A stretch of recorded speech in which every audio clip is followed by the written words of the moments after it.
So bago natin alamin kung sino nga ba ang mas malakas sa pagitan nilang dalawa, ay konting trivia muna tayo. Para sa mga hindi nakakaalam, itong dalawang to ay kasama sa mga pinakapaboritong karakter sa series ng Naruto.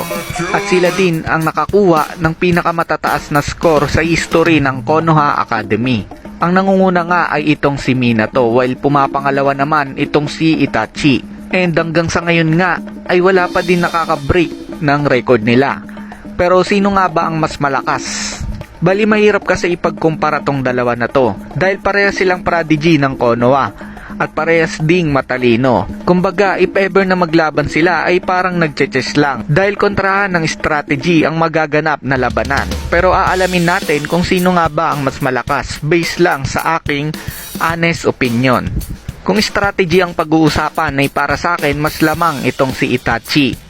Yes, parehas silang magaling mag-analyze ng sitwasyon sa labanan at gumawa ng effective at mabilis na strategy. Nakita nga natin yon sa laban ni Minato kay Obito, while si Itachi naman ay nakita natin sa laban niya kay Nagato. So mabilis silang nakakaisip ng strategy kung paano tatalunin ang kalaban. Bali, kaya ako nasabing mas lamang si Itachi pagdating sa strategy dahil sa kanyang Sharingan. Para sa akin, magiging advantage ni Itachi yung Sharingan niya para hanapin yung kahinaan ni Minato.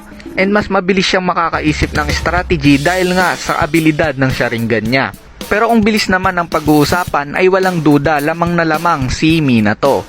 Dahil kung babalikan natin nung nagkaharap si Itachi at Sasuke ay gulat na gulat si Itachi sa ipinakitang bilis ni Sasuke. So sabihin na nating mas mabilis si Sasuke kaysa sa may sakit na Itachi. And sabihin na nating magkasing bilis lang sila kung walang sakit si Itachi. While itong si Minato naman, kung matatandaan nyo, walang-wala yung bilis ng 4th Raikage sa bilis ni Minato. Parang slow motion pa nga ang tingin ni Minato sa kanya. At kasama pa ng 4th Raikage that time si Killer B. At kung babalikan naman natin during 5 Kage Summit, hindi nga masundan ni Sasuke yung bilis nitong 4th Raikage. And tingin nyo ba magagawang sabayan ni Itachi yung full speed ng 4th Raikage? Diba kahit si Madara nga, kinailangan niya pang hawakan ng Susanoo yung 4th Raikage para lang itrap sa genjutsu niya. Dahil sa bilis nga nito, while parang pinaglalaroan lang ni Minato si Killer B at 4th Raikage, and yung 4th Raikage pa nga mismo nagsabi na walang makakatalo daw sa bilis ni Minato. So kung Jonin Minato at Anbu Itachi naman, ay wala tayong pwedeng ipangtapat na achievements ni Itachi bilang Anbu sa achievements na nagawa ni Minato as a Jonin. Bukod sa naging captain siya ng Anbu team at the age of 13 at yung inubos niya yung Uchiha clan. Pero si Minato kasi ay umubos ng halos 1,000 shinobi nang siya lang mag-isa during his Jonin days. So kung Akatsuki Itachi at Hokage Minato naman ay para sa akin Minato pa rin to. Sabihin na nating healthy Akatsuki Itachi na may Mangekyou Sharingan, Susanoo at Amaterasu. Pero remember, ang isa sa paraan para maapula ang Amaterasu ay kailangan isil ito. And alam naman natin na maraming alam na sealing techniques itong si Minato na itinuro sa kanya ni Kushina na nag-imbento ng halos lahat ng mga sealing techniques sa Naruto.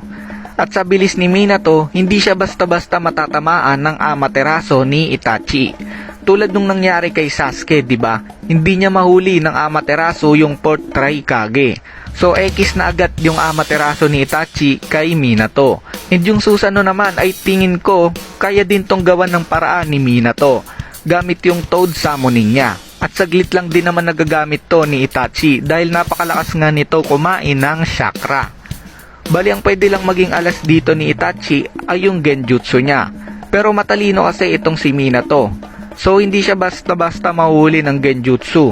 At remember, merong flying Raijin at Sage mode itong si Minato. So sabi ko kanina, lamang sa strategy si Itachi. Pero paano kung hindi effective yung strategy niya? Siguro dapat sa 2 or 3 strategy na magagawa niya ay mahuli niya agad itong si Minato. Dahil kung hindi, ay GG si Itachi. Dahil hindi nga ganun kalaki ang chakra reserve ni Itachi kumpara kay Minato.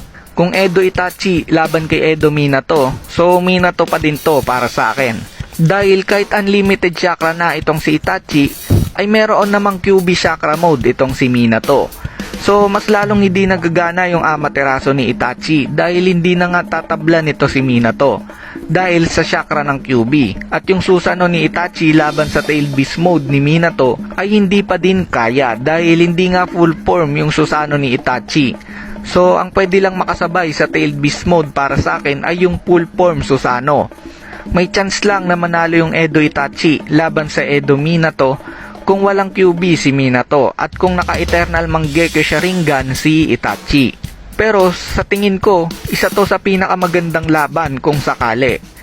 And overall ay para sa akin mas malakas talaga si Minato. So pasensya na sa mga fan ni Itachi dyan.